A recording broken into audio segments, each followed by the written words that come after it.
In a realm where shadows dance with light, through the whispering woods at night, secrets echo through the air, meta mysteries everywhere.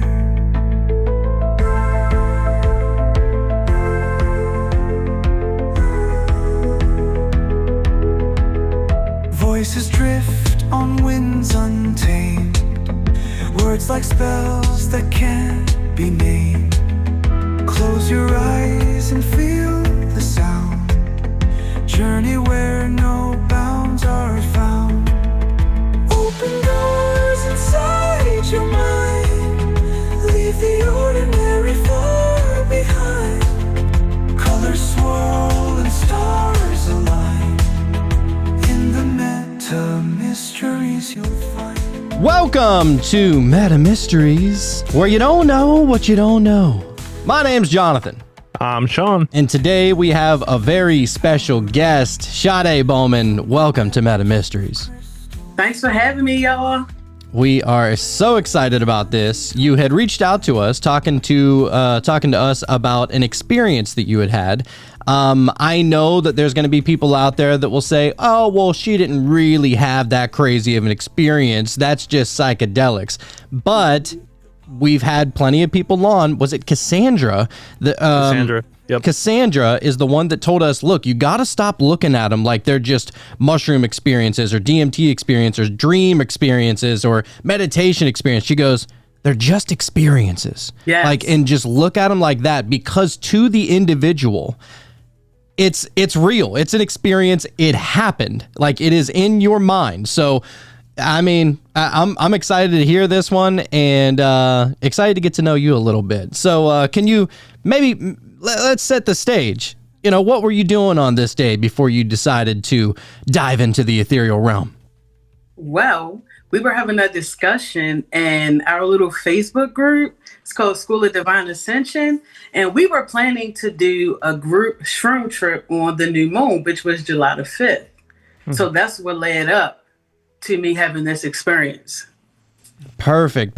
And now, just for those that don't know, what would be the reason that you'd want to do it on a new moon as opposed to, you know, any other shade of the moon or a full moon? Well, we usually like to center certain things that we do in the group around different planetary alignments. And this was my very first time doing it on a new moon, although I'm familiar with psychedelics. Mm-hmm. Oh, I mean, it makes sense to me, dude. Like the new moon, you know, like it's going to become something. It's, you know, you're going to go on this mushroom trip and maybe have some type of experience and look at things in a way that you've never looked at them before. So almost being like reborn in a way. So definitely. So should you not do a mushroom trip on a full moon then? Is that like not advisable? Well, honestly, it just kind of happened that way. Oh, that's when we planned to get together. You know, it wasn't, if it was a full moon, it probably still would have happened. You know, some of us like to test the waters and see what we get into. Mm-hmm. Oh, yeah, for sure. And I've talked about how I recently read Dolores Cannon's new book. And I know she's passed away. She's reaching out to us in spirit in the future world now. But it's like, you know, they said at any given time she was always working on 4 or 5 books. And This was one that she was working on back in the 80s that never really got finished. And it's all about like the divine mother goddess and stuff like that. Very fascinating. But she's basically hypnotizing people to take them back to a time in which they were I don't know if the correct term is worshiping the mother goddess, the whatever it was, but whatever. I mean, just in communion with that, you know, energy, that deity, whatever. And from what I remember, every time that they would go out, it would always be like a grouping of women. It was always women. Because, you know, the men are the ones that created the patriarchy and the religions and all that other shit, we right? We just messed stuff up. Right? Yeah, we decided to just disconnect and said, you know what, women, you're lesser than us. No, I'm just kidding. But it happened that way, though. It did happen that way, unfortunately. Right. But it was interesting because it would be like this grouping of women, or like a coven, so to say, and they would all join together on a full moon, and they would praise the mother goddess, or the high priestess, some would call called it. And so that's why I ask about, if you should do it during a full moon, or I guess there's probably advantages to each phase of the moon, I would imagine. Yeah. I would think it depends on the type of headspace that you are in and your intent anyway. Mm-hmm. Yeah, absolutely. For yeah, sure.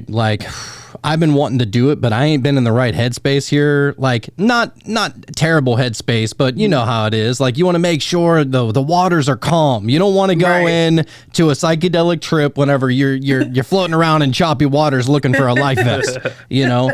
So you don't want to float off the deep end. Hell no. Yeah, I ain't trying to drown today. So so if you could, walk us through this. It's a full moon. Is it you and your friends, or are you kind of alone during this experience?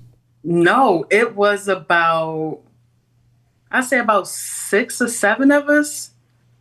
Okay. But what's crazy is that it's like I was the only one that had a very deep experience. Okay. So, did you decide to take like a higher dosage or something? No, we all took the same dosage. I was not that anybody else wasn't preparing themselves for the trip, but I was really preparing myself because I like to ask questions and see if the spirit leads me to where I say I want to go. But I did not ask to see what I experienced. Oh, wow. It works that way sometimes. You know what I mean? You might not get what you asked for, but you'll get what you need in the moment. Definitely. Yes. I do love that. And I love that, we can always set intentions for these kinds of things, but sometimes, the mushrooms have a mind of their own. They're an intelligence of their own, and they just mold with you. Like, they connect and synchronize with you and give you even more than what you thought would be the best kind of experience. So, all right. So you're, 6 or 7 of y'all are hanging out under the full moon, or at least on the night of a full moon, and you decide to just eat a fistful and see where it takes you. Well, actually, I made tea. Oh. So that probably tastes better. I made like an eighth and drank the tea. And just, laid down. We listened to some frequencies at first, and then they were turned off, and I just kind of stayed in it. Full on ritual here. This ain't no party over here, baby. Yeah. All right. So everybody drinks the tea. You're listening to the music, and all right, let's hear the story. What happens? Well, the first thing, and I'm going to be looking back and forth because this was almost like a year ago. I don't want to miss any details. Okay. For sure. So the first thing that I experienced before I got into the body of Saturn was the Baphomet. Mm-hmm. So you're seeing, the very first thing that shows up is Baphomet. Yes, before I even got into this body of Saturn, I seen Venus. She was glowing in like a red tint, like the corona around her was red. And then I seen the Baphomet. And then entering Saturn was like being in a subwoofer. Like the sound, it was very piercing, but it wasn't like overpowering. I didn't feel scared or anything like that. It was actually a very welcoming presence. So it was kind of interesting because in this body, it's like Saturn is literally a plane of existence. Yes. It's not a circle planet like NASA might say, because we only see one side of this particular planet. But going inside of it, it's a plane of existence. Like you could literally meditate. If these beings allow you into the planet, you can literally reach it if it's something that you're supposed to see. Saturn does not have rings. I didn't see any rings, but it was like a hypnotic frequency that made up what we would call the actual rings of Saturn. It was very interesting to see. It was like translucent. It wasn't a color or anything like that, but it was translucent. Like you could see through it, if that makes sense. Mm-hmm. I love that you're saying that it's more of a plane of existence rather than just a planet. This is something that I've actually speculated a lot lately, because I personally don't trust anything from NASA. I don't think I don't think we've ever been to the moon. I don't think there's ever been a rover on Mars.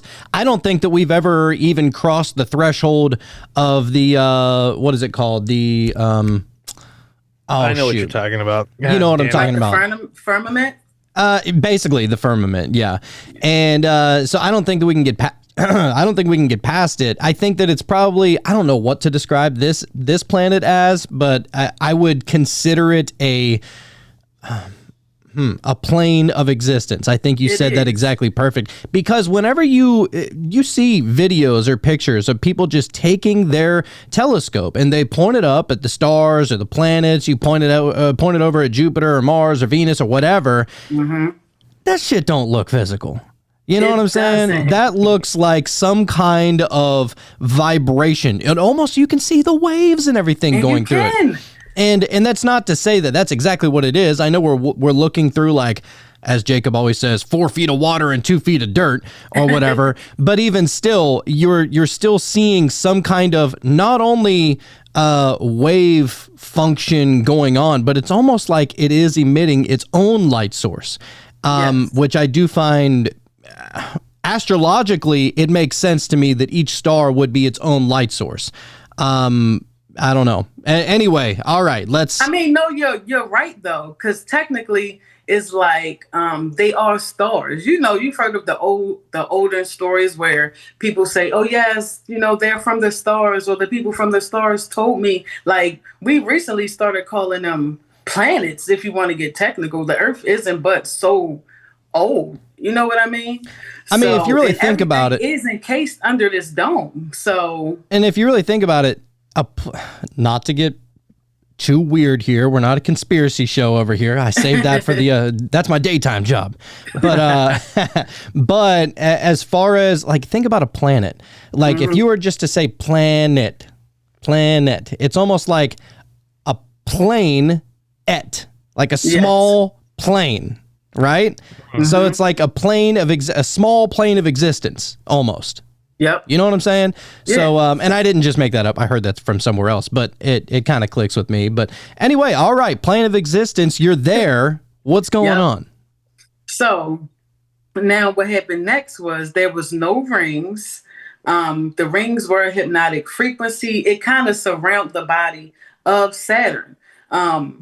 This entity, which is Kronos. Kronos is the being that dwells in Saturn, and he governs the time in this matrix, hence the God of the Bible. So he told me that the rings were 4 hertz.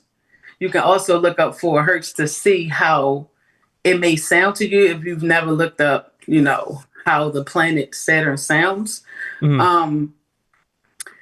Everything was happening at the same time, but it was like a push and pull, and I really felt stuck. Like, I don't even think I was breathing during this trip. I felt stuck. But the interesting thing was in the middle, and I'm saying middle because it's like I can't turn, but I can see everything that's around me, if that makes sense. The 4 angels were in the middle, like shoulder to shoulder, standing, governing like the middle of this plane. West wing, east wing, south wing, and north wing. I asked this being, who face I didn't see while I was talking to him. It was like a telepathic communication. What wing I was in, and he said the east wind. So they call them the east winds. And, the angels govern the winds of this plane of existence because they're under the rulership of, their God, which is Saturn. It was like the seasons were happening all at the same time. The elements are governed all by these 4 winds. So the 4 winds are the 4 angels, are the 4 elements, are the 4 seasons. And it was happening all at the same time. It's like I witnessed Kronos create this type of Mandela effect to where as though you would see a ripple effect that looked like it's moving like in and out. But as soon as it goes out, he pulls it back in. Goes out, he pulls it back in. And I asked him, like, why would anybody want to exist like this?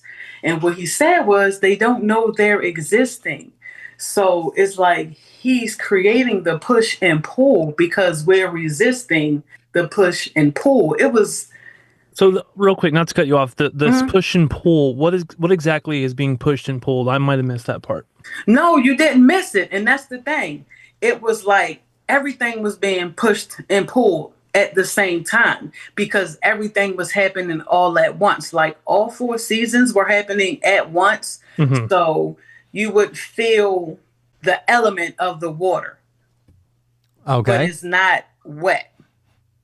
But you could see ripples moving. You could feel the season that may be fall, but it may be hot like fire or like a desert. If you've ever been to Vegas, it's like a dry heat.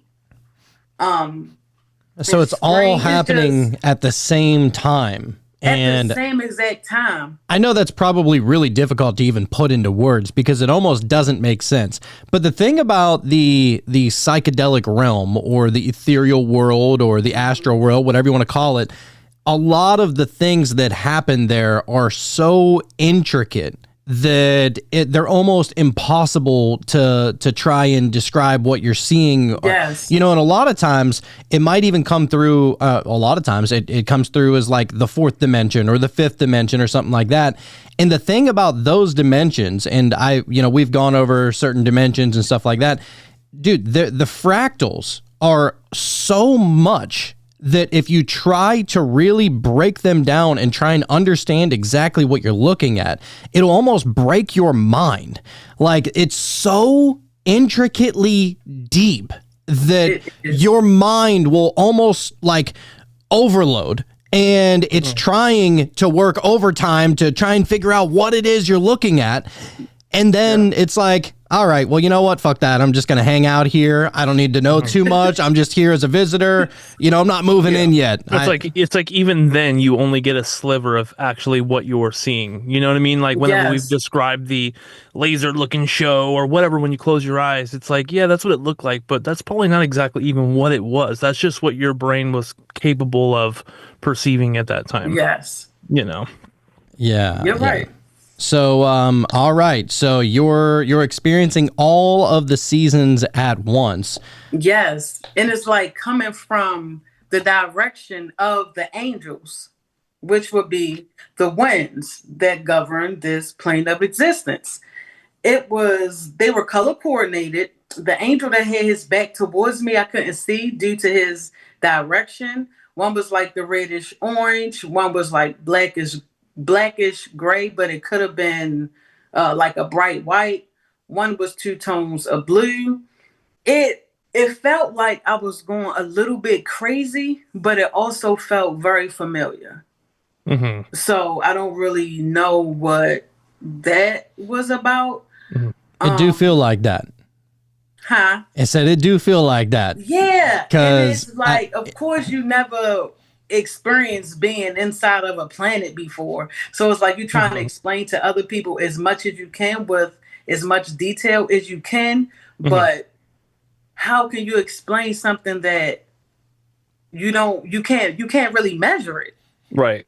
And that's the interesting thing, it's because like nobody can tell you that you weren't there, but for you knew for a fact that that's exactly what was going on, and try to explain that to somebody, because I'm sure in your mind, there's no doubt that's exactly where you were. And these transparent rings that you saw, you knew that. And I wanted to ask you about that as far as the 4 hertz. Now, you said Kronos was telling you that these rings were 4 hertz, and you said it was like a telepathic type of communication. Yep. Okay. And he said that he was Kronos as well? Okay. Yep. I didn't know if it was just like a feeling or a knowing that you got that was Kronos, or if he actually introduced himself as such. No, it was a feeling, but it's like the telepathic communication is like it would imagine it saying, I am Kronos. Mm-hmm. You know what I mean? But you also feel this energy. Like the energy is very overwhelming. But it's like he wanted to show me around for some reason. And there was no type of you weren't intimidated, or you'd speak of his energy. What was that? If you could describe that energy. It felt very matter of fact. It felt very guarded, but also very inviting and very stern. Okay. All right. That's interesting that you would see Kronos of all deities like that. Very interesting. So, all right. So you're having this telepathic communication with him, and you're kind of experiencing him along with the seasons, the Saturn with not the rings, but the frequency that is going around the planet itself. What happens next? And yeah, it's a hypnotic frequency. So it's like, I guess the longer you're in it, the more you get sucked into it. I know, like, how people talk about the Saturn moon matrix, how some people might transition and then they go back into Saturn and they're there for however long. You know what I mean? It's like maybe they are drawn to the frequency. So, I mean, I don't really know, but that's just what it seemed like to me, experiencing it for the very first time like that. And so then what happened after this?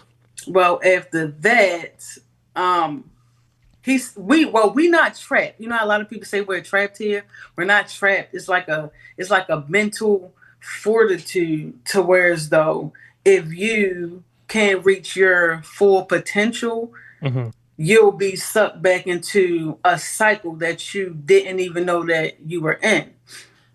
Okay, I have this pulled up right here just to give everybody an idea about what 4 hertz sounds like. So I'm going to share. Okay.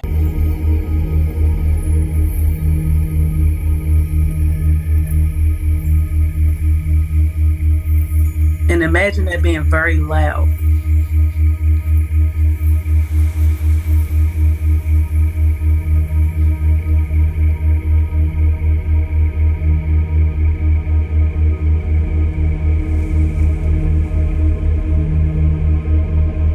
All right. So it almost took me, dude. It almost did. I think we're probably going to have to yeah. You know what I mean? We're going there. That one was called the YouTube channel was called Metaverse Music. Nice. All right. So you see Saturn and it's giving off a frequency similar to what we just heard. Yes, but very loud, like it's coming out of subwoofers. Okay. This entity messes with the timelines. So everything is overlapping. Like the timelines are overlapping. The dimensions are overlapping. It's like everything is literally a mirror effect. But as you go up, the frequency gets higher and higher. And it's really, oh my goodness. It's like an experience that you would like never even think that you are going to experience, because you're literally watching everything happen. You're watching everything. You're watching the seasons. You're watching the elements, and you hear this sound, and everything is overlapping. It's like it make you feel like you're experiencing a quantum leap. If you ever did like a quantum leap before, and make you feel like you're experiencing that. So I'm in this experience or whatever, and I'm talking to this energy, just asking questions like, why is this happening, basically? And I look up. He says, look up. I look up. In the middle of the 4 winds, the top of it looks like a light, like the tip of a pyramid. And these angels are huge. Imagine the biggest nutcracker you ever seen in your life. Like a 12-foot nutcracker without the hat, and the wings is down, and it's a light at the top and it's darkness at the bottom, but it's shaped like a square. And you cannot get past those four winds. But this energy came to me in my left ear, which was like the goddess Ashera. And she kept telling me to say her name, like say her name. So I'm like, Ashera, Ashera. And as I'm saying Ashera, I see this big translucent face that looks like a Santa Claus. Imagine what Santa Claus looks like without the Santa Claus hat. Okay. Very angry. This is the first time that I've seen what appeared to be Kronos's face when I start saying this goddess name, Ashera. And I felt like he kicked me out of the planet when I was saying this feminine name in his presence, because the whole time there, I didn't feel any feminine presence at all. Although the angels are androgynous, they were standing in their masculine energy. So he got a little jelly.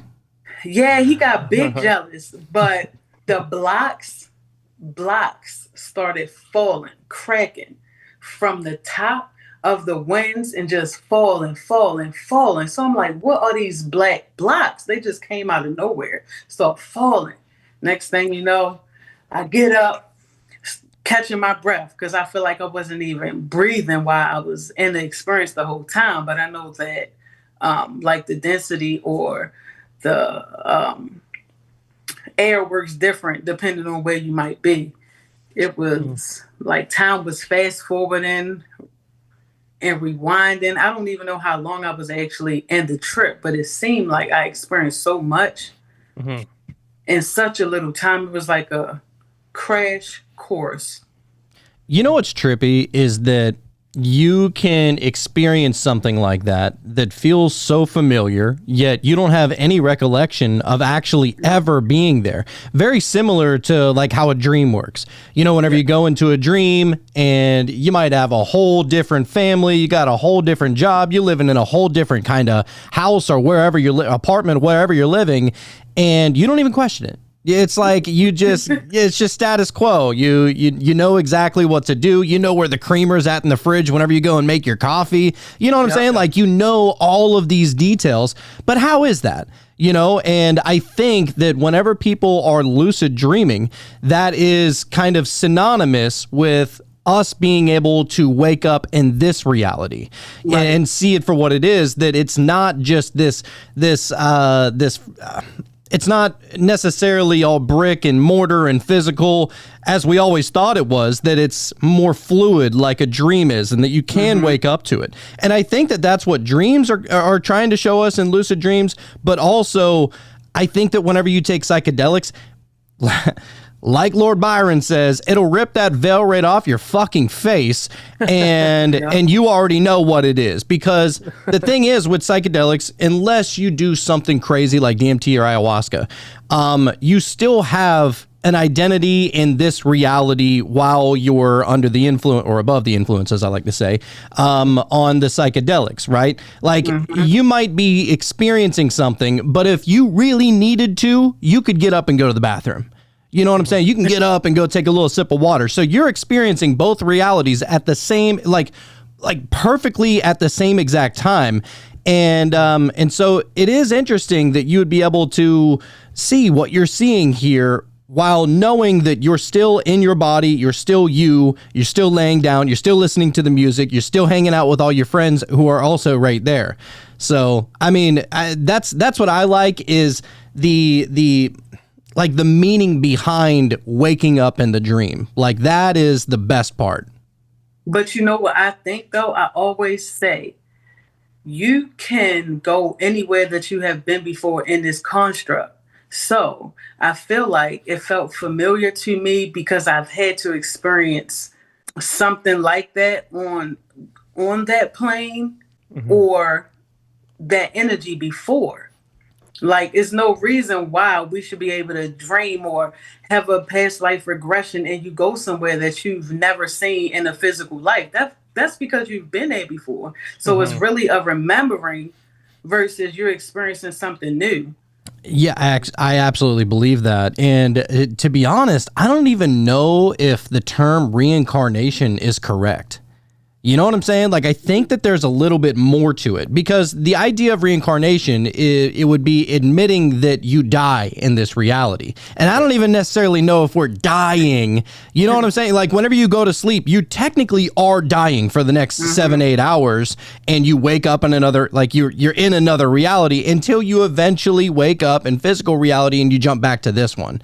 And I think that, like, what we're talking about is different programs almost. Right. So what happens to the version of you that you leave in the dream? Because that's sometimes it feels more real than when you wake up. I never even thought about that before. That's really interesting that you say that. What happens to the version of you in that dream? I just found something out very recently that my wife, she dreams as different people sometimes. Like, she'll have a dream and she's not even her. She's someone completely different, has a different family, has a different kid, you know what I mean? And it's like, what does that mean? You know, to have a dream of being someone else completely different. I feel, dude, I'm the same way. I'm not always me in my dream either. Really? Yeah, like, never experienced that. I mean, of course you're looking at it, and that's the weird thing, is that it's not even always that you're looking at it through the perspective that you're familiar with in this reality.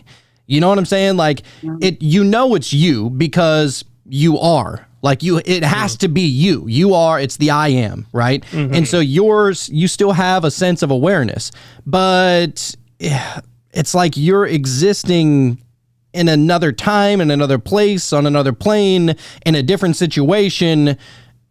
Isn't that kind of like what the idea of the one is anyway? That one is every. Take your conscious. No, I'm just saying, like, the one is, you know, the thing that is everybody, that is experiencing as being everybody, so that whenever you go and, you know, you're in dreams, or you go and whatever, you're experiencing some kind of different reality.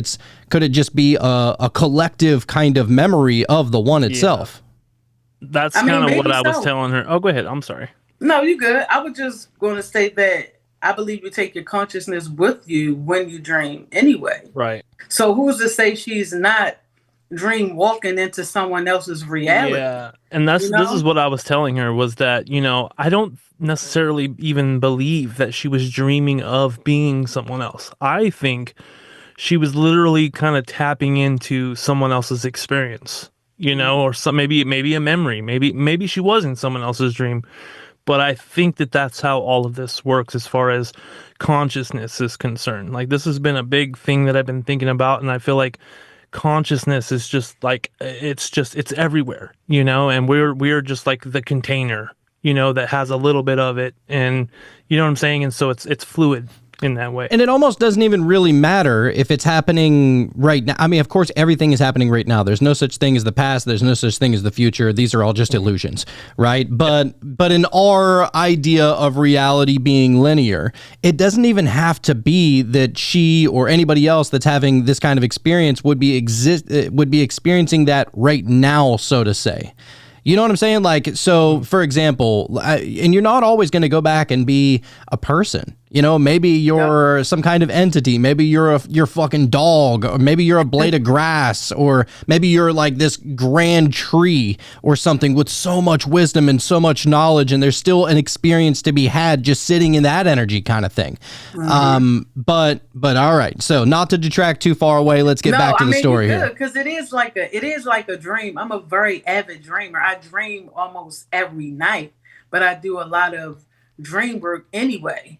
You know what I mean? So it just happens like that. I've asked to see other planets and couldn't see other planets until the actual shroom trip. The only planet that I experienced is Mars, and it looked nothing like what they say it looked like.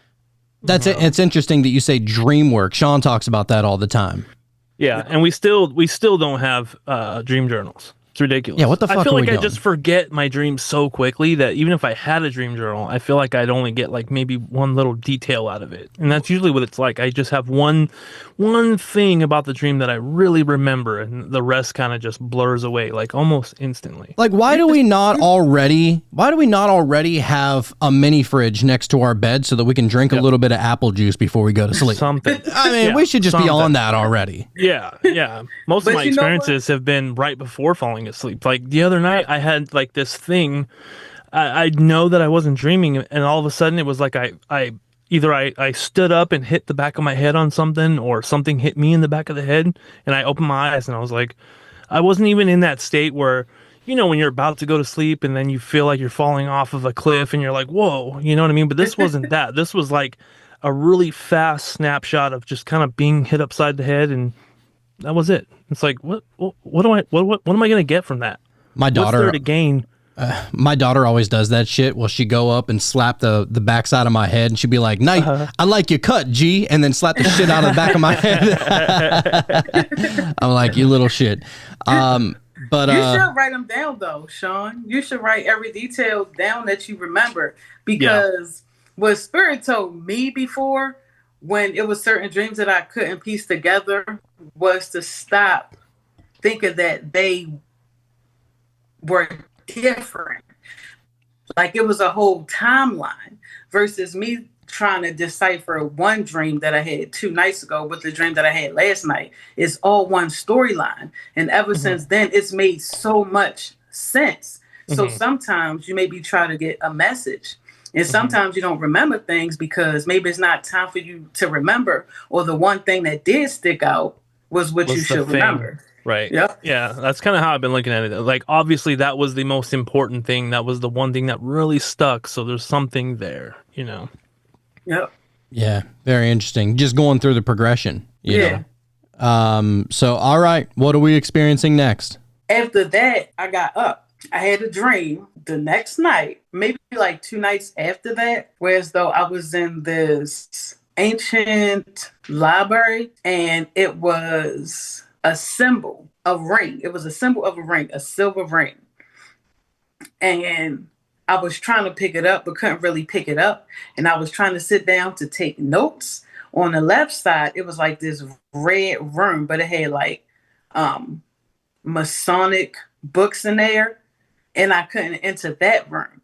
So I was drawn to this one shelf.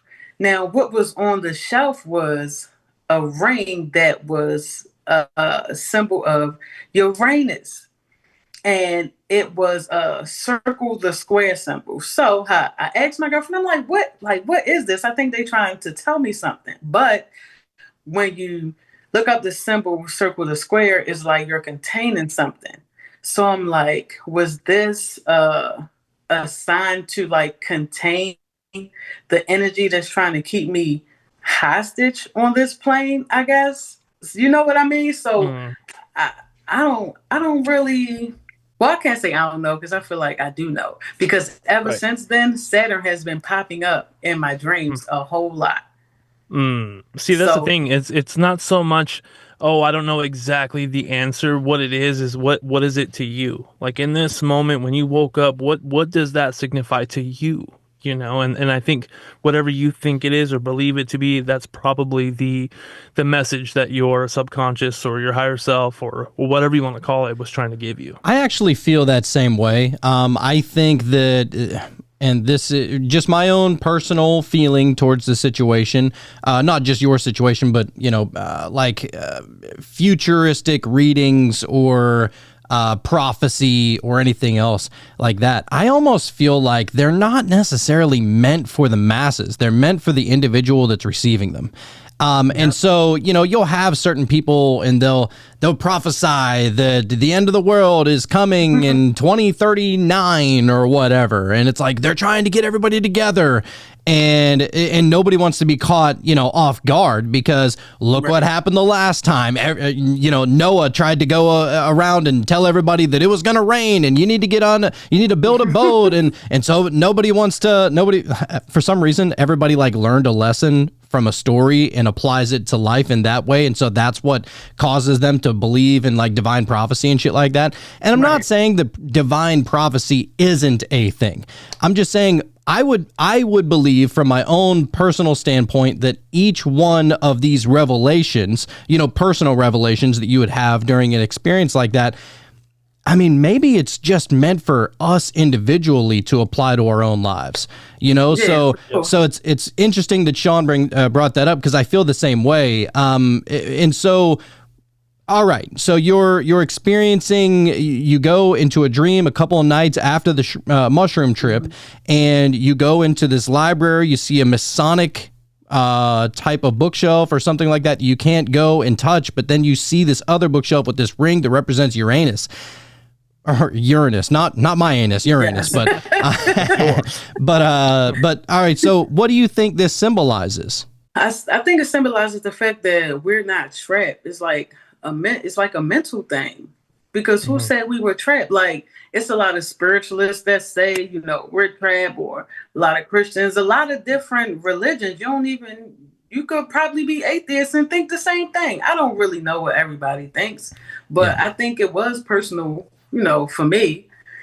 But I do think it was my responsibility to tell people that they are not trapped. It's not a trap. It's only a trap if you think you're trapped. Yep. Or if you want it to be a trap, because you're very capable of making some changes and doing something that's out of the ordinary of what you would normally do, and you can really change your situation.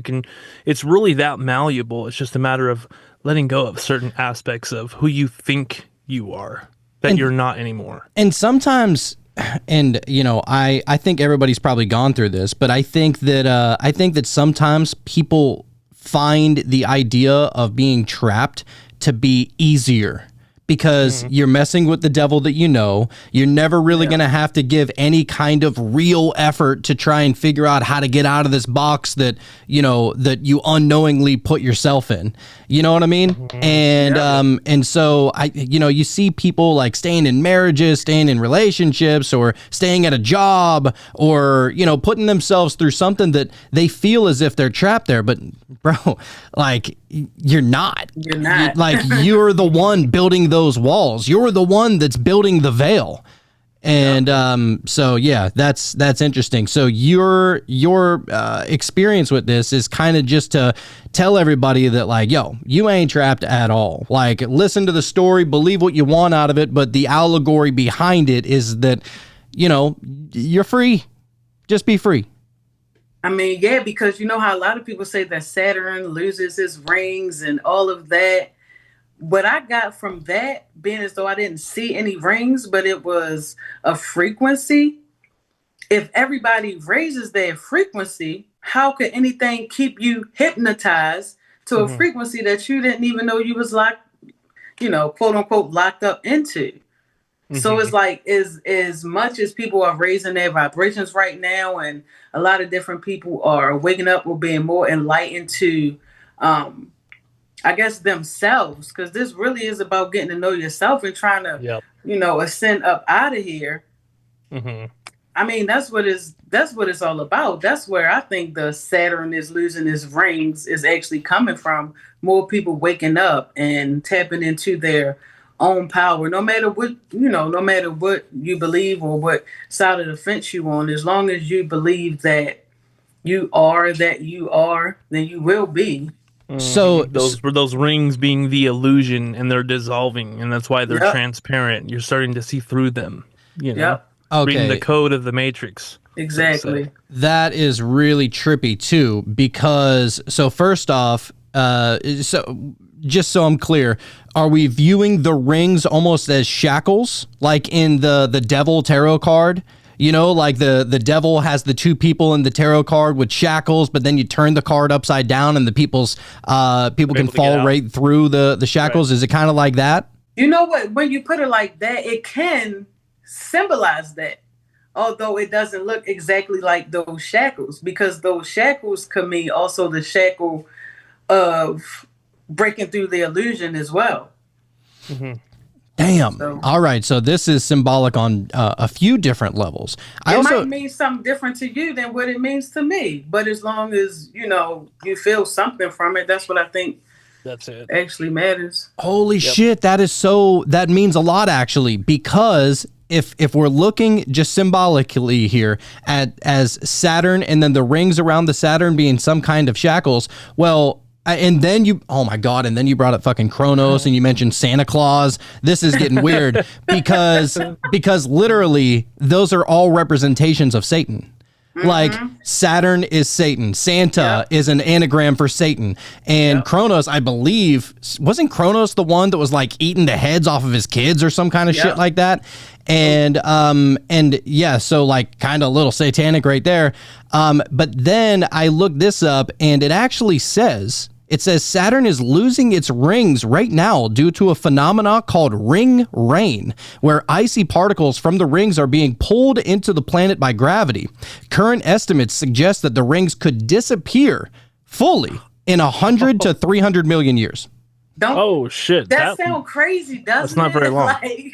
Like what does that even mean? I mean, in the realm of time, 100 million years is a fart in the wind. That's nothing. It really is. That's nothing. Wow, and it's like you saw it coming. Holy shit! Damn, that's pretty cool. That was spot on, crazy, dude. And then just to add on top of that, my DMT trip was kind of like Saturn. I saw the rings. I saw that gold ball or whatever with the Egyptian writing on it was stuck in the rings. I freed it from the rings, right? So there I am holding it, and then I wake up from the DMT trip. But what is it with Saturn and the rings, dude? Everybody. Something to it. I mean, I feel like he's losing control. Mind you, it's been governed by the same system for a long time. So the feminine energy within this construct really is rising, and you don't have to be a female just to have your feminine energy unlocked. Like males have feminine energy within them as well because duality. But the world is changing. That's and crazy. It's more spiritual than physical. Right. Yeah, and I've actually been messing with time lately, and at first I was like, this is kind of silly, but you know what? If it works, it works, and I kind of just said it wasn't like a mantra or nothing. I just said this thing, like the next 4 hours are going to go by fast, and I forget exactly how I said it, but I said it in a way that I would still be present for the things that happen that are good, and the things that don't serve me and that are negative, I would kind of just like let it pass and don't hang on to it, and then I would look back and go, wow, the 4 hours went by quick. You know what I'm saying? Yeah. And like that day that I did that, I shit you not, the day went by so quick at work. I was like, oh shit, that shit worked. It's like time is only what you accept. You know what I'm saying? You can really make it go by fast or slow down or however you want. Oh, dude, it's like the old man sitting on the porch, and every single car that's going by represents a thought. And let's just say that some of those cars are fucking lemons. They are clunkers, and they are, every time you start it up, it's like the old Uncle Buck. You know what I'm saying? He starts it up, and it's all like cracking. You're like, all right, get out of my fucking mind or whatever, you dumb thought. And then like a Ferrari pulls up. You're like, let me check this thing out real quick. You know. And that's the thing. I like how you said that because it seems to be working that way. Whenever you have a thought, some of these thoughts seem pretty fucking random. Like, what is that? And you're just observing the thought. And so the thoughts are constructed. And I was watching a bunch of stuff on this recently, but basically these thoughts that come up, it's like a programming. These experiences that you have throughout your life programs your mind to work a certain way, and so then it'll just construct thoughts because that's what your brain does. It's for thinking, and so it's going to be making thoughts, negative things, positive things. It's just going to keep trying to figure something out, and then it's just a matter of what you attach to, and so if you attach yourself to a random negative thought that your brain just threw out there just to see what happens, and then you went and latched onto it, well, there's your day. You know what I'm saying? So it's like we're just the observer of our mind doing shit. All of these are just symbols of suggestion. if you really think about it. Like every thought that you have is a suggestion that is represented by a symbol that is represented by something that you saw earlier, and then you categorized it as a symbol, and then it's playing it back to yourself. Yeah. You know? Yeah. And if it's playing it back to you, you can't be playing it back and also listening to it at the same time. And so your brain is playing it back, and you, the essential you, is just observing it and going, okay, I like that one, or I don't like that. You know, it's a trick. But why does it happen like that though? It's like your brain is trying to test you, because you subconsciously reprogramming your mind to only think those positive thoughts. Mm-hmm. And it seems like that's as soon as you on the right track, that's when a negative thought comes in. Yeah, you would think it'd be so easy to just think positively. Right. Like, wouldn't that be so easy? Well, it's a practice. It's something that you got to try and practice every day. That's why they say meditation is the most profound strength of a tool that you could ever use on a daily basis. Like if you're somebody and you take 15, 20 minutes, 30 minutes, an hour, whatever however long you meditate, every single day, I guarantee for an absolute fact that your days will be so much easier and peaceful and joyous and more comfortable, because now you're not letting you become aware of the negative thoughts whenever they enter into your mind. You know how to separate yourself from your thoughts. You are not your thoughts, and that's the only thing that causes us any kind of displeasure, is that we believe that the thoughts are us, or we believe that the future projections are us. We believe that the past is us. It's like, bro, that was a fucking minute ago. And sometimes it literally could be a minute ago, but it's still not you. And it's not even exactly what you remember it to be. You know what I mean? How much of your memories are even accurate, to begin with? But yeah, dude, it's whatever you put your awareness on and attach yourself to, dude. Like, so crazy, dude, that's how that works. It is. I think it's interesting though, because the harder you try, you realize sometimes it seems like, oh, this might not be working, but as soon as you stop trying and just let it happen naturally, it goes so smooth. It's like, as soon as you try, why does it seem like shit keeps happening? Yeah. Well, it's just I think that anytime these recurring things in our lives keep on happening, whether they're instances that are happening to you or thoughts that are happening, it's because like maybe you didn't really learn everything that you were meant to learn, or maybe you didn't pass your own test. Because I think that a lot of people think that we're being judged by this God, judged by that God. Dude, we're internally judging the fuck out of ourselves on a literal second-to-second basis. The judgment is coming from within. And so it's like, it's deep. And we don't say these things just like pulling them out of the air. Like these are experiences, and these are things that we've learned while we're on this journey. We believe that literally we are on the fool's journey. Like there's no doubt that there is a fool's journey kind of script occurring in front of us, and there's always something to learn from it. But it is. So I wanted to read this out now. So just talking about Saturn symbolically represents discipline, responsibility, structure, and limitations. In mythology, it is associated with agriculture, time, and the cyclical nature of life, reflecting the need for commitment and hard work. So if Saturn starts to lose its rings, it's going to be, not only is discipline, responsibility, structure, and limitations going to start to break down a little bit, it's also going to mess with time and the cyclical nature of life itself. Yeah. So that is crazy that, these things are popping up within dreams and psychedelic experience. I think they're always trying to tell you something, Yep. But what I forgot to tell you was that in that trip, the frequency of Saturn sometimes makes the other planets go into retrogrades and stuff like that. And it seemed like things are messing up, like electronics, or you may get into more arguments and things like that. And then they reach the Earth plane. So you may see a lot of people maybe getting into accidents or a lot of people fighting or getting locked up. That's because the frequency from Saturn is protruding and hitting the other planets, causing retrogrades. And they don't even tell us when all the planets are in retrograde, because you could look them up. And of course, it always seems like Mercury or whatever. I know during this time, I don't think any planets are in retrograde, but it's like they're also lying. Like, how are we supposed to know when they telling the truth about certain things? Yeah, well, and that's the crazy part about astrology in general, is that there's so many different types of astrology. You got tropical astrology, you got Vedic astrology, there's sidereal astrology, and I'm sure there's like ancient astrology that came even before that. And, it's like the old quote, millionaires don't use astrology, but billionaires do. Right. And I think that there has to be something to it. And I think that each time, like literally every moment that the stars are above our head, which is literally always, I think that it's always pouring out a frequency that it's sending to Earth itself, just like you said.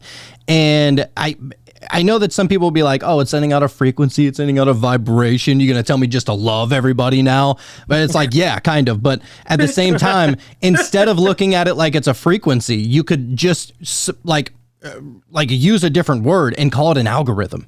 You know what I'm saying? Like, it's literally an algorithm that is presenting itself on a regular, like a daily basis at that point. And so whenever Mercury does go into retrograde, whenever the fuck that may be, it feels like it's half the damn time for some reason. But whenever Mercury does go into retrograde and you're starting to see car crashes and people being late for work and, whatever other kind of destructive things, be like, oh, all right, so that's what's being suggested to me in my algorithm today. And I'm not going to fall victim to it because I'm already aware that it's already a thing. I mean, technically we are in a simulation. It could glitch at any time. It really could. It really could. And not to say that, it's not to say that bad times won't fall upon you. Every single thing that happens to you is a mere suggestion to see how you're going to react to it.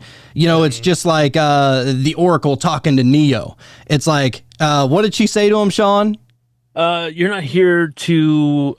Fuck, I almost had it, dude. Damn it. You're here to figure out why. You already made the decision. You're here to figure out why you made the decision. Yes, something like that. Yeah, exactly. Yeah. So, and I think that's really what it is, dude. Like, there's just something to it. So fascinating. I love looking into the symbolism of shit like this. Like, this is the symbolism, I think, tells a better story than what you even see. And a lot of people don't like that. A lot of people don't get it. They think that literally every single thing in this reality is literal and material, when it absolutely is not. Like, if everything is literal and material, I mean, you may as well just go pick any old person to fall in love with. Go pick any old job to go and work at. Go pick any old house to go and live in. You know what I'm saying? Like, I mean, if it's all just, it's all literal, it's all physical, nothing spiritual to it, nothing symbolic to it. It's like, all right, go have fun in that life then, because there's no way. There's no way that that's possible, dude. I mean, after one of the most recent episodes that we had, and the psychic was like, talking about Shannon, she was talking about Bob and all these different things that there's no way anybody else would have picked up on. And it was certain symbols, she talked about the cowboy belt buckle, and it was like, that was just for her to say cowboy, and he would say, Cowboy Bob, and like just these different things. Papa Smurf, my kids would call him Papa. You know what I'm saying? There was so many little things in there that there's no way that that's a coincidence. Oh, dude. The scar on the chest? Yes. What? Yeah. Like, that was... And the tattoo, the thing about the tattoo that came to me later, because she was like, yeah, a tattoo on his shoulder. My wife and I paid for his one and only tattoo that he had.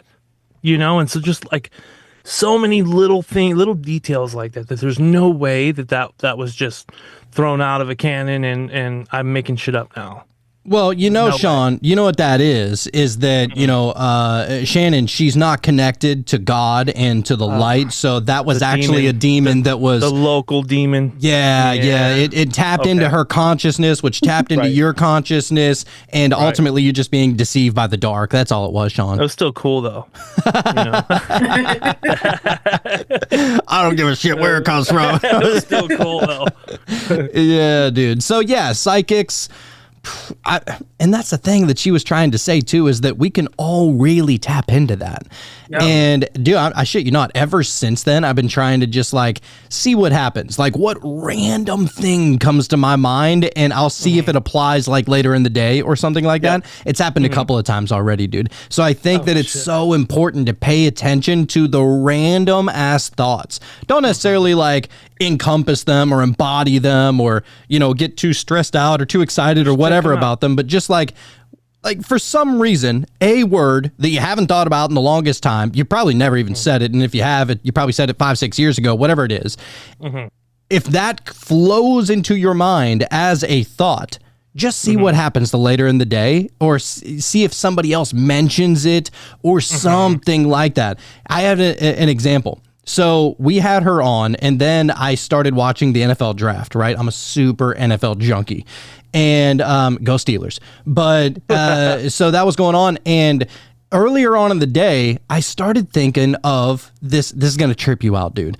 So earlier on in the day, I was trying to figure out, for some reason, the name that popped into my mind was Bruner.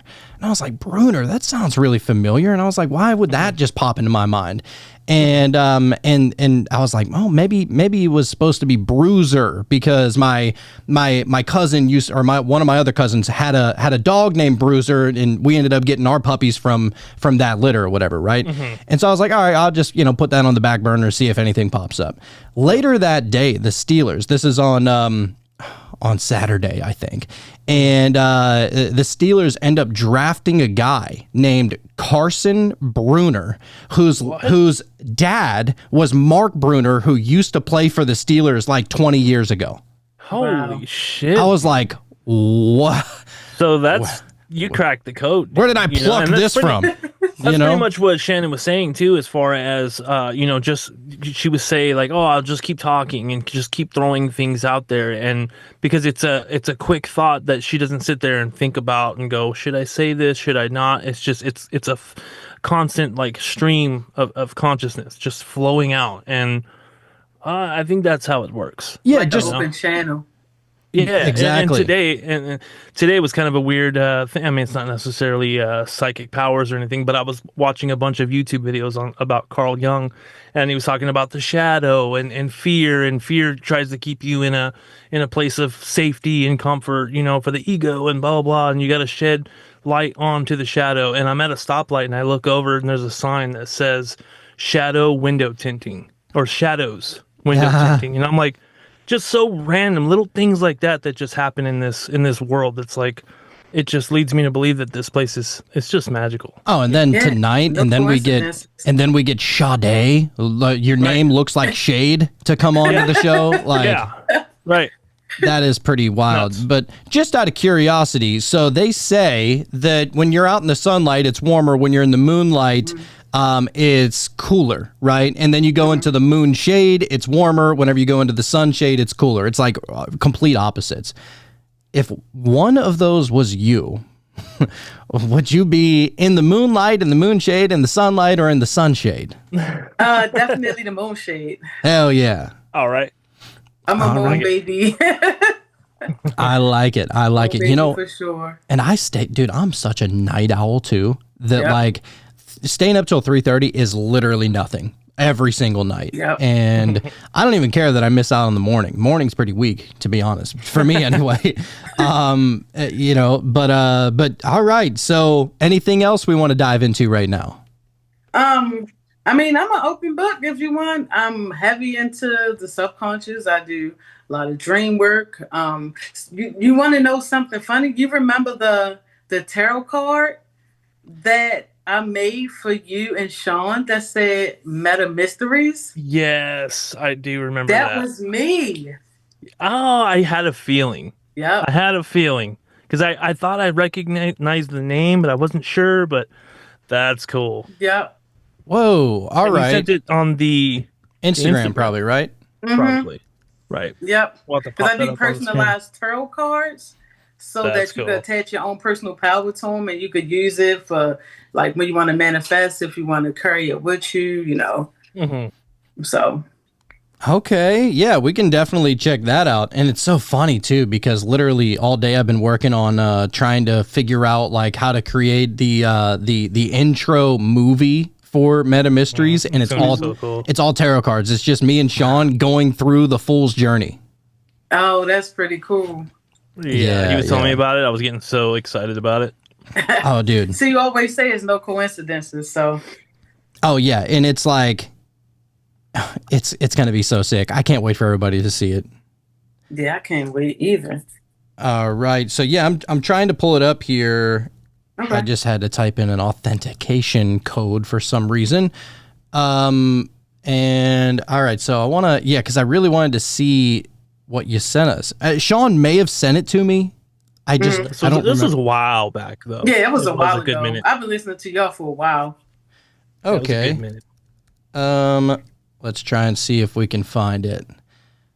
Oh God, this is going to be difficult. You know what? We'll find it another time. Maybe that'll be the art for this episode. I think it'll have to be. It's probably all the definitely. way down there somewhere. So you said you get into dream work. Could you tell us a little bit about that?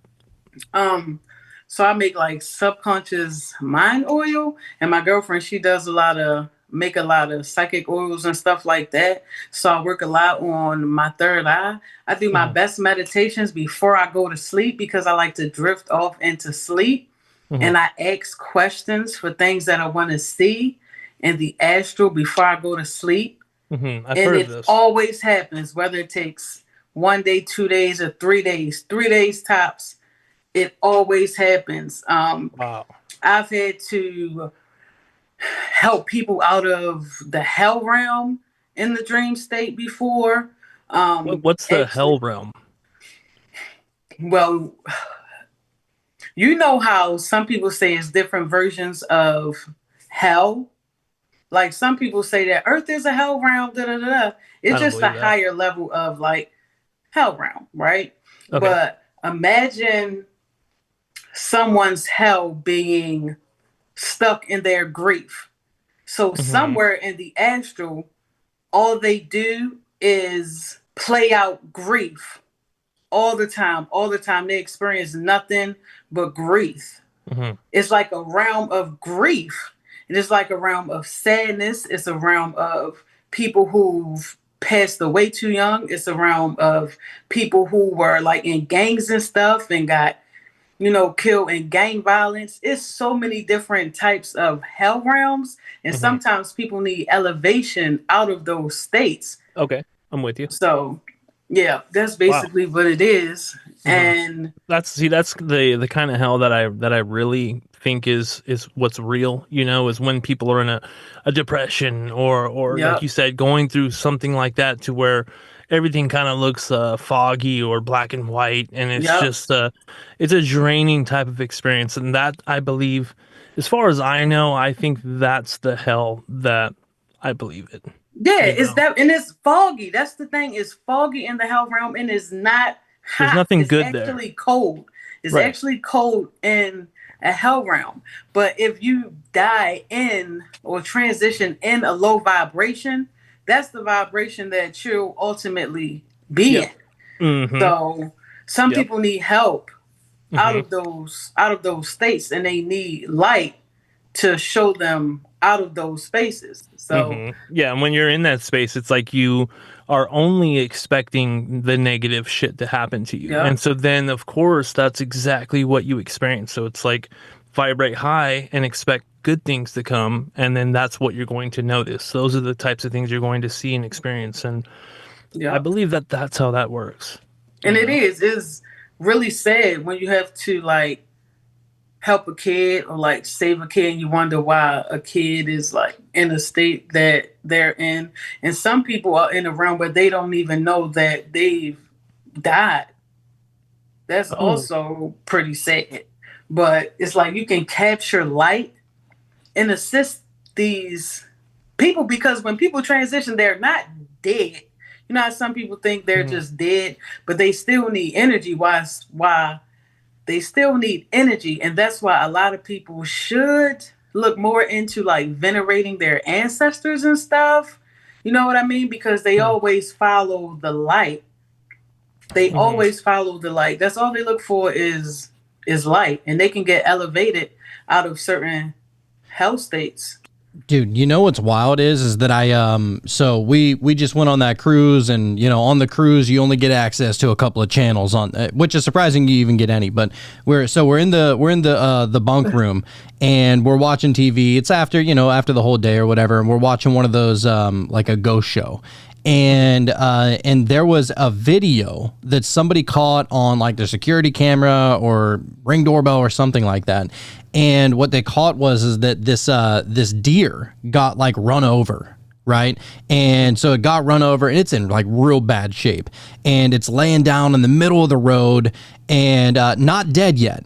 And so it tries to get up and run off, because, you know, anytime like anybody that's ever deer hunted before, I've never done it, but anybody that's ever deer hunted before, they know, you know, that like if you shoot a deer, it'll die, but it's going to run a little bit, and you got to go try and find it. So this deer gets hit by this car, and the deer is like laying there trying to get up and get out of the middle of the road. And so it gets up, and it's all wobbly like Bambi, you know, and it's trying to go up and walk away, and it goes like 2 or 3 steps, and it collapses. And I shit you not, the moment that it collapses, they catch on camera what seemingly is like a spirit that is evaporating from its body. Like, so I've seen those videos, dude. Those are a trip. Yeah, so I think that transition to the other side is instant. Like, I think it's absolutely instantaneous, because and I've heard like near death experience stories as well, that it's not like you're going to sleep for a couple of hours and then you wake up and you're in another realm. It's like you die, and then poof, like instantly you're already somewhere, like your awareness is still there, you know, like there is no like holdover kind of situation. So I think that is, it's easy on the mind whenever you look at it, like look at death like that, you know? So I don't know why I just wanted to bring that up. It was just on my mind. Yeah. I mean, you're right. There was somebody that I knew that actually drowned, and he said that it was actually like very peaceful. I'm sure there was moments before where you're holding your breath and you're panicking, I'm sure, but the physical feeling of drowning, and I want to say he died for like a short bit of time. He said there was no pain. It was the most peaceful thing he had ever experienced. And so when you hear stories like that, dude, it's pretty cool, actually, you know, to know that it's actually not even that painful. Right. No. Sean, I noticed you're wearing your Servitor tonight, sir. I sure am, dude. Yeah, I like it. Well, I can't find my other one, but yeah, I had to rock it, dude. You know, it was the second time, actually. I think I wore it for the last episode. Old Marv's tentacles around the old neck. Oh, he's got me, dude. You know, I think he's helping me a little bit. I think so. So, you know what? I think it's tarot time, sir. Oh, shit. Are you ready to dive into the tarot world? I am, dude. I've got a card, and it is the 5 of Cups. Ooh. Damn, I wasn't expecting you to already be ready like that. Oh, well, you know how I do. You know? I hate when I'm caught off guard, and then I gotta sit here and shuffle, and then it takes a long time sometimes. All right, did it come out? I believe it was upside down. Okay, so. Reverse meaning. Okay. Yeah. So we'll just read what it means, and then we'll get into the reverse description here. So it says, focusing on what is spilled will only take you so far. Move through melancholy to find your way to acceptance. On the 5 of Cups, a figure stands in a black robe, indicating indicative of mourning, his head bent in sorrow. Before him, 3 spilled cups suggest loss, heartbreak, and sadness. There is a river that separates him from the buildings and trees, representing physical isolation and distance.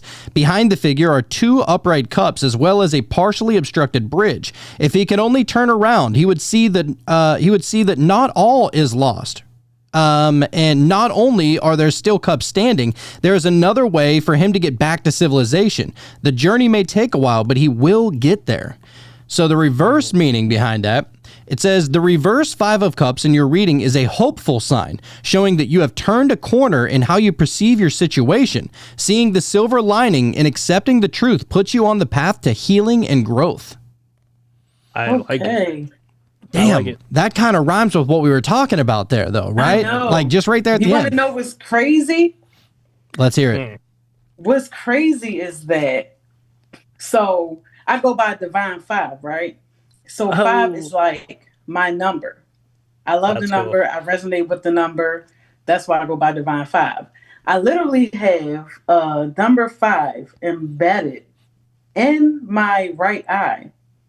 Oh. What's so crazy about that is it popped up once I started my spiritual journey. Was never there before, didn't have in my whole life, right? So with the tarot, it being the 5, and then you mentioned 3s. Lately, I've been dreaming about one of my ancestors that transitioned. I had 3 dreams back to back.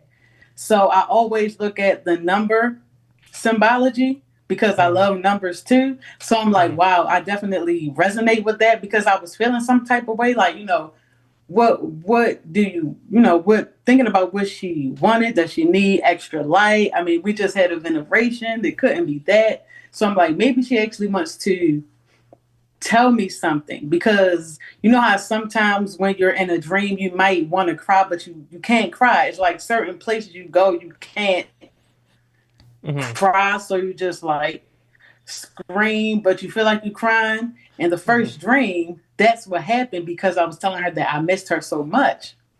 So it's crazy that actually came up. So that was like a release, an inner release for me personally. And this isn't a card that I don't think we've gotten this card in like a very long time. Ever. I don't remember ever pulling that one. Yeah. Yeah. Like I don't even recognize the imagery really. And so the 5, that's crazy. Yeah. And it's the 3 cups that are spilled over, 2 are standing behind him. He's focused on the 3 that are spilled over, which it's not to say that you shouldn't, show any kind of love and attention to whatever is spilled or whatever is lost or whatever's ended or whatever. Show a little bit of compassion and empathy towards it, but also know that behind you, there's still way more, baby, Oh, yeah. And be grateful for that, Yes, dude. Yep, for sure. That was dope. That was really cool. All right. So right now, what we're going to do, we're going to get into the meditation. Shadé, if you could, I don't know if you're open to this, but would you want to share your information with the one out there if they want to reach out to you, if they have any kind of questions? Sure. I go by the Divine 5 on Instagram. I'm not really that active, although I do some type of advertisement in my story sometimes. But you can reach me on Instagram at the Divine 5. I'm on Facebook by Shadé Bowman. That's my real name. Business page, Celestial Hideout LLC. And we do have a small Facebook group. We do a lot of rituals and stuff together. We do all types of stuff. It's a lot of fun in there. It's called the School of Divine Ascension. So that's how you can reach me. Nice. School of Divine Ascension. I love it. Awesome. Yep.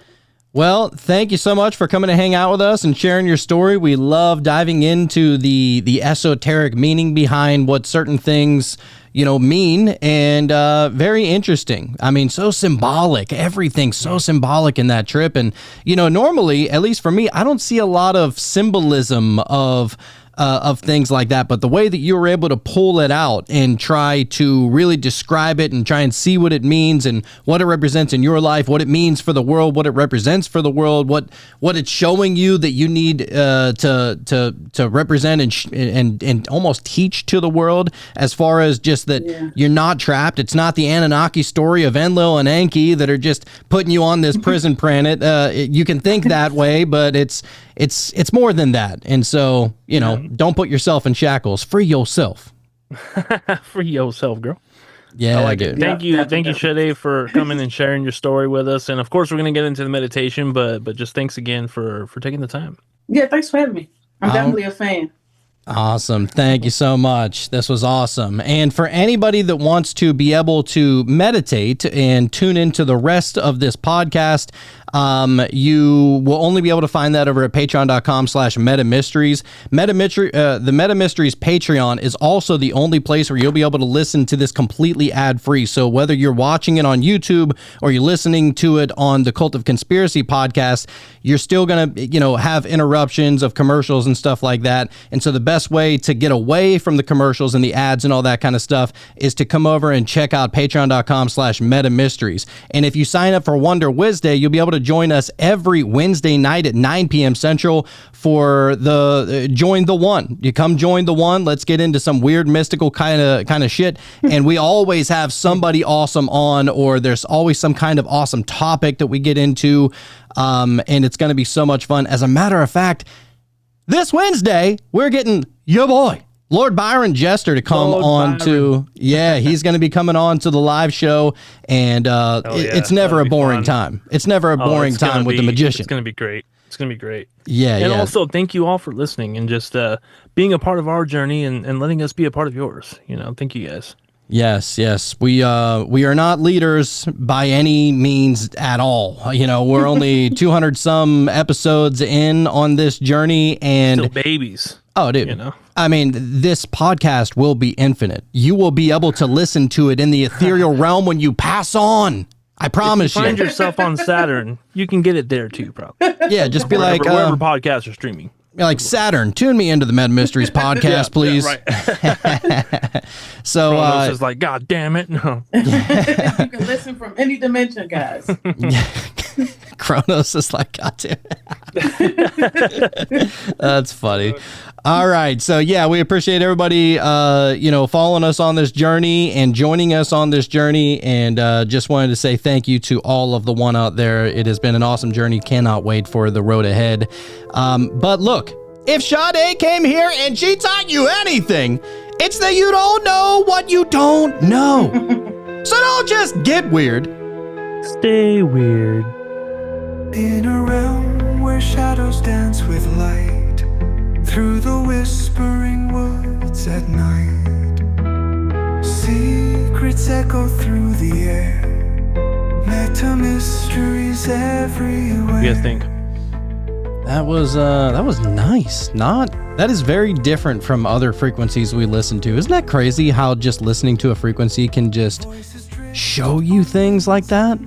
Take you somewhere different. I felt like something was like rubbing my head. Like I felt like tingling on the top of my head, kind of. Did it feel like Marv's tentacles and his suction cups? Probably what it was, dude. I'm not gonna lie.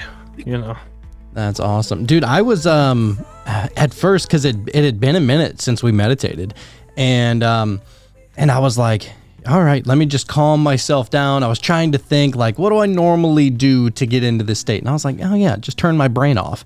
And so I just started like trying to focus on one thing, just the color black, just absolute like darkness, right? And then I was like, all right, take no thought. And so anything that was coming to my mind, take no thought. You're just something, and you're not real. Yep.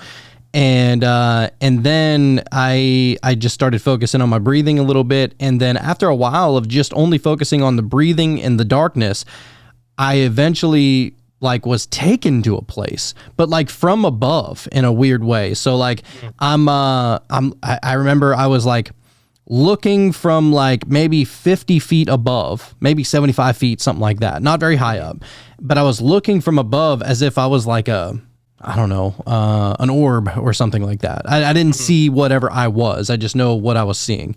So I'm looking from above, and I look down and I see and this could be, I don't know, futuristic or something like that, but I'm planning on buying an RV, and I'm going to live in an RV, and I'm going to be like a traveling person, and I'm just going to go from place to place to place, and I'm not going to have a brick and mortar home. I'm okay with living in those RVs, nothing like huge or anything like that. I've been looking at a 22 footer though, and it looks sweet, and it's way cheaper than buying a house.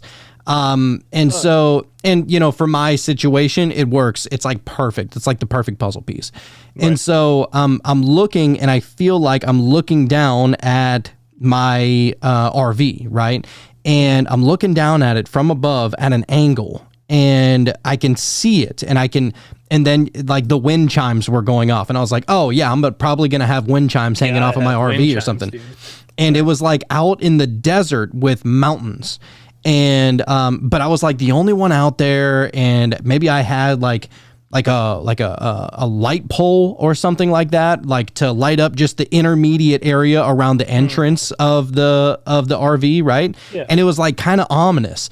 And so, but in everything that I was looking at was almost like a little silhouette, like everything was a shadow off of everything. And so I'm seeing the shadow off the RV, the shadow off the mountains, the shadow off the light post. And I just remember looking at it and being like, you know, this could be really lonely or it could be really freeing. And at first, you know, because it's such like a low frequency, I was like, damn, it almost seems kind of lonely. Like, I don't want to be like that, you know, and that's not what it's supposed to be like. And I was like, all right, well, we can transmutate that feeling, right? And so instead of looking at it like it's a lonely feeling, look at it like you're out in the wide open. You don't have any neighbors. You don't hear any dogs barking. You don't hear people fighting. You don't hear cars or motorcycles going down the road or anything. Just in the fucking desert with some mountains, and it's just me there, right? And it was just so freeing. You know, just think like being there in that. And like I said, I was viewing this from above. I couldn't see anybody in the RV. I just saw that it was there, and, you know, maybe, you know, everybody that was in it was sleeping. I don't know. It seemed to be pretty late. Well, I mean, isn't that interesting though? You know, how, you know, Shadé was talking about how everything is happening at once, you know, and so is it possible that you were viewing into that reality that is happening now? You know, like, I feel like that's very possible. I mean, everything is happening right now, so they say. We just view it as linear, you know? And so, yeah, I mean, I'm going to look at it as an omen of things to come, a good omen of just total freedom and peace and oneness with the earth and everything around me. So that's awesome. Where I went with that. That's awesome. I love it. Shadé, what did you experience? Well, I saw myself sitting in like a field of grass, but only the grass was green.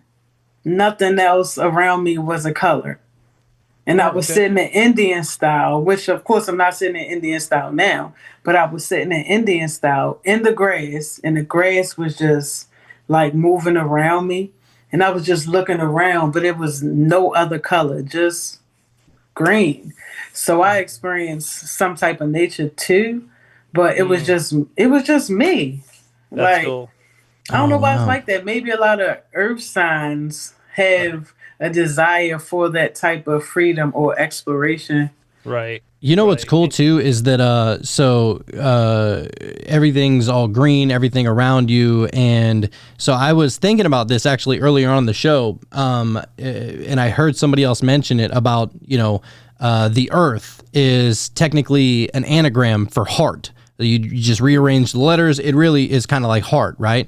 And so then I started thinking about it. Well, the heart chakra is green, you know, maybe that's why the earth is very green, and then there's a little bit of blue and all that stuff too. But yeah, interesting about how you could just be sitting out in a field of just grass and just ultimate peace and tranquility. I love it. Right. You know, they always say like, oh, the grass is greener on the other side. Well, for you, it was all green. It was all green. And nothing else. It was like black and white and then green.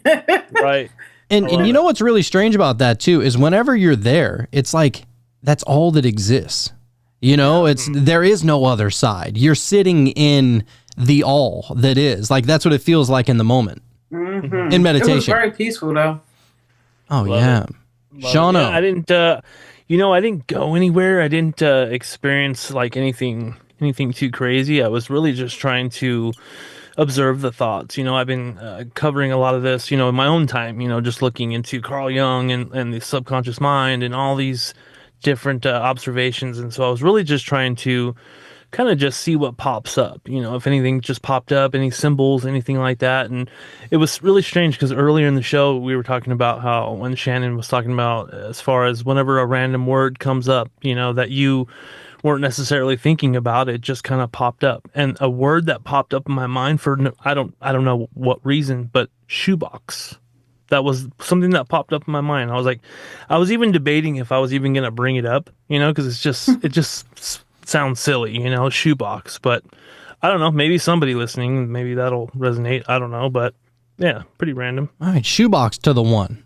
Yeah. So there you go. You're welcome. All right.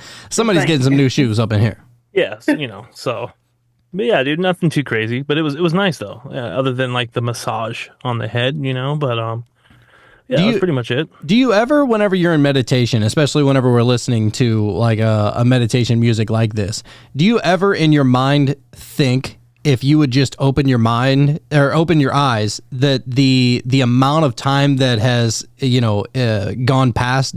Do you ever feel like, all right, so for example, I was sitting there in meditation, and after a little while I was like, I bet you if I open my eyes right now, it's at 8 minutes. Like, do you ever think that? I wondered, actually in that meditation, I was wondering like how you even do that, because I'm sitting here thinking, I don't even know how much time has passed, I'm just kind of in the moment, and so, yeah, just that thought as far as like you having to be like, okay, that's probably long enough, just take a stab at it. But sometimes it just feels right. Right. I feel like, all right, I got what I needed out of that. It's time.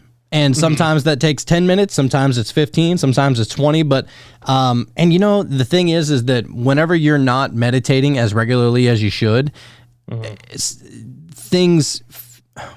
almost like whenever you meditate more often, time really isn't a thing. And so time goes by a lot quicker, whenever you're more accustomed to meditating on a frequent basis. But that one, it felt like it was not long, but like sufficient. And I looked up, I was like, only 10 minutes passed. That's weird. Right. Yeah. It was nice though. Like I said, it didn't really, I don't know. Lately, I haven't been trying to like take myself somewhere, like I just kind of want to observe what happens, let it just happen naturally and try. But that time it took me a minute to stop thinking too much, like it was my physical self trying to meditate rather than just trying to not try anything, and so, but it's been a minute since we meditated, and like you said, if you haven't meditated in a while, that'll happen. But yeah, man, we're gonna get back into it as far as meditating more frequently, even when we're not doing shows. I think that's very important, Oh yeah. It's the wizard's best tool. It is. And I'm telling you, the best time is like right before you go to sleep. It is, you're probably most definitely 8 times out of 10, like fall into a dream.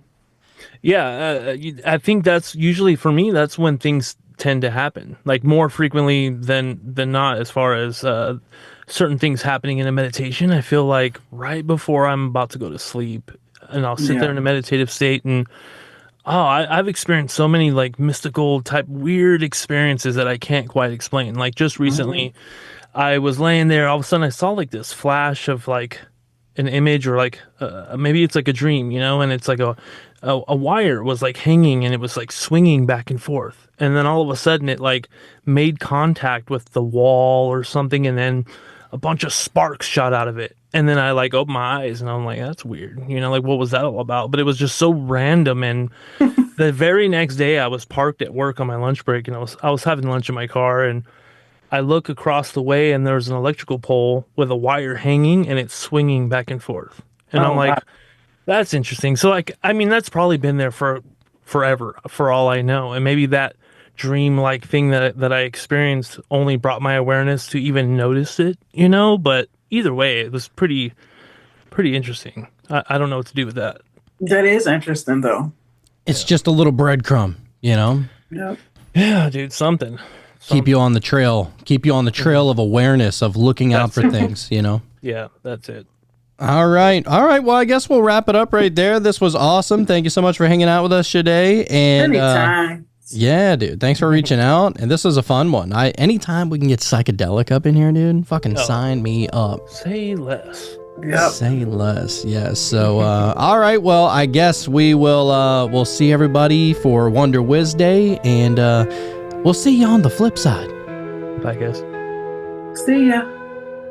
In a realm where shadows dance with light, through the whispering woods at night, secrets echo through the air, meta mysteries everywhere.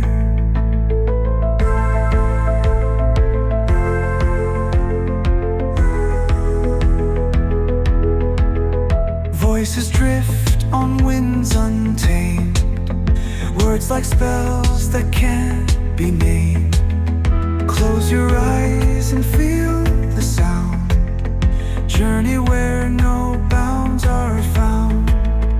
Open doors inside your mind. Leave the ordinary far behind. Colors swirl and stars align. In the meta mysteries you'll find.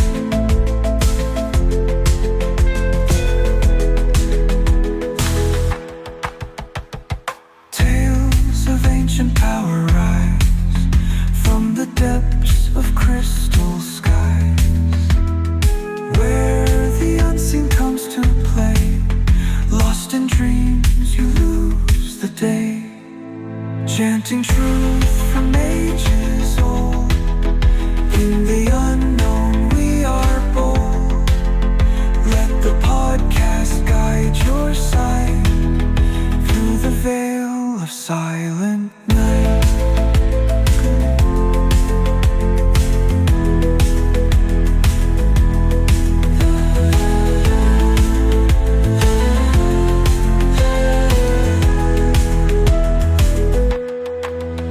Waves of cosmic whispers flow through the realms you'll never know.